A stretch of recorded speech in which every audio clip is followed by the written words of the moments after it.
Սիրելի հայրենակիցներ, այսօր խոսելու եմ համընդհանուր հայտարարագրման ինստիտուտի մասին, որը այդքան գովում, գովերքում և փառաբանում է այս իշխանությունը։ Հիմա հերթով նախ հիշեցնեմ, որ երեկ Հայաստան խմբակցությունը առաջարկել էր չեղարկել հայտարարագրման ինստիտուտը և իշխող քաղաքացիական պայմանագիր խմբակցությունը բնականաբար մերժեց մեր այդ առաջարկությունը։ Այս ընթացքում մենք բազմիցս ներկայացրել ենք, թե ինչ է սպասվում Հայաստանի Հանրապետության մեր այն քաղաքացիներին, որոնցից ոմանք գուցե այսօր ոգևորված են 100,000-ական դրամների ետ վերադարձով հայտարարագիր լրացնելու դեպքում։ Մենք արդեն զգուշացրել ենք, որ մեր քաղաքացիներին սպառնում է, որ շուտով նրանց տրանսֆերտները հարկվելու է նաև գյուղատնտեսությունը։ Կովը ձեր վաճառելու եք, պետությունը գալու է կանգնելու է ձեր գլխին, ասելու է դե հարկ տուր։ Բայց սա ամենը չի, սիրելի քաղաքացիներ, իշխանությունը ձեր համար անակնկալ է պատրաստել։ Անակնկալ։ Սիրելի քաղաքացիներ, ձեզ ոչ միայն հարկելու են, ձեզ նաև դատելու են։ Հանգիստ, հերթով։ Փետրվարյան մի մշուշոտ օր Եվրասիական ինտեգրման հարցերի հանձնաժողովում, երբ որ զեկույց էր ունենում պետնախագահ պարոն Հակոբյանը, շատ ուղիղ հարց ենք տվել, թե ինչ է սպասվում մեր այն քաղաքացիներին, ովքեր հայտարարագիր չեն լրացնելու։ Պարոն Հակոբյանը ներկայացրեց այն վարչական պատասխանատվությունը, որին ենթարկվելու է քաղաքացին։ Ասում է, դե մի անգամ 5-ից 50,000 դրամով են տուգ անելու, եթե նախազգուշացում է ստանում, դրանից հետո էլի չի լրացնում հայտարարագիրը, ևս տուգանք է լինելու, արդեն կրկնապատկվելու այդ տուգանքը։ Ասում ենք այսքանը, պարոն Հակոբյան, ասում է այդքանը, մի անգամ էլ կրկնապատկում ու այդտեղ ավարտվում է, բանալի բառը ավարտվում է։ Բայց քանի որ Նիկոլ Փաշինյանը մեզ սովորեցրել է, որ այս իշխանությունների բանավոր խոսքին հավատալ չի կարելի, և հիշում եք նաև, որ հայտնի հրաժարականների տեքստերը ինքը գրավոր էր ուղարկել պատկան մարմինների ներկայացուցիչներին, սահմանադրական անկախ մարմինների ներկայացուցիչներին, հաջորդ օրը հարցում եմ պատրաստում և ուղարկում եմ պետնախագահ Էդվարդ Հակոբյանին։ Ասում եմ, հիշում եք, պարոն Հակոբյան, երեք նիստի ժամանակ, որ ասեցիք, տուգանք է լինելու, այդ տուգանքը կրկնապատկվելու է և այդտեղ ավարտվում է։ Այդպես է, թե այդպես չի։ Հաստատում եք, թե չեք հաստատում։ Մի ամիս մտածելուց հետո մեր պետնախագահը մի 3 էջով հարկային օրենսգրքի համապատասխան հոդվածներին է ինձ ծանոթացնում, որոնց ես արդեն տեղյակ եմ, բայց իմ հարցը շատ հստակ է, ասում եմ, այն ինչ որ բանավոր ասեցիր, գրավոր հաստատում ես, և ասում է, որ քրեական հետապնդումը բացառելու հնարավորության հարցի վերաբերյալ դիրքորոշում տալը դուրս է Հայաստանի Հանրապետության պետական եկամուտների կոմիտեի իրավասությունների շրջանակներից։ Հիմա դուք կասեք, ինչ քրեական պատասխանատվության մասին է խոսքը և մեր սիրելի քաղաքացիները, ովքեր այսքան ժամանակ գիտեին, որ միայն վարչական պատասխանատվություն է սպառնում իրենց, եթե հայտարարագիր չեն լրացնում։ Սիրելի հայրենակիցներ, քրեական օրենսգրքի 444 հոդվածն է, որը սահմանում է, կարդում եմ բառացի, Հայաստանի Հանրապետության օրենսդրությամբ սահմանված հայտարարագիր ներկայացնելու պարտականություն ունեցող անձի կողմից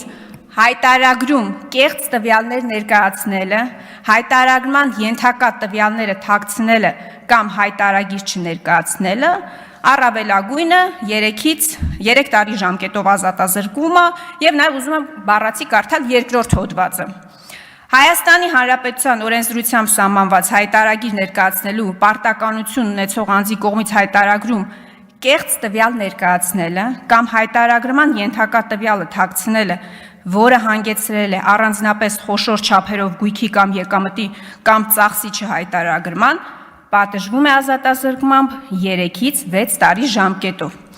Սիրելի հայրենակիցներ, ուզում եմ ձեր ուշադրությունը հրավիրել այն հանգամանքի վրա, որ առանձնապես խոշոր չափ է համարվում 1 միլիոն Հայաստանի Հանրապետության դրամը գերազանցող գումարը, որ պատկերացնեք, որ այդպիսի ահռելի գումարների մասին չի խոսքը։ Տեսեք, 444 հոդվածը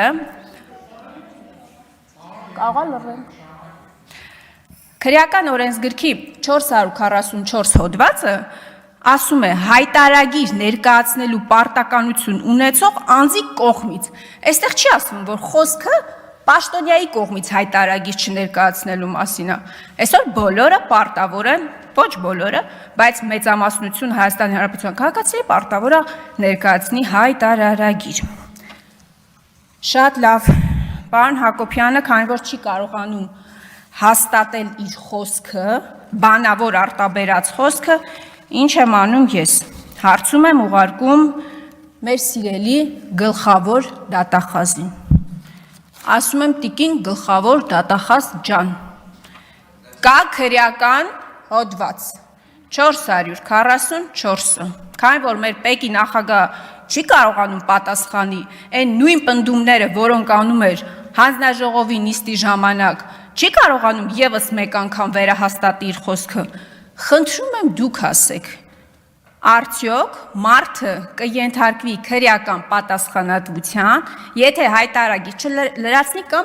կեղծ տվյալներ ներկայացնի հայտարարագրում։ Բավականին երկար շարադրում եմ հարցը հոդվածներով եւ այլն, եւ ինչա պատասխանում գլխավոր դատախազությունը։ Այսինքն ինչ պատասխան եմ ստանում ես։ Իդեպ, սիրելի հայրենակիցներ, հարգելի գործընկերներ, հարցում եմ որպես ազգային ժողովի պատգամավոր,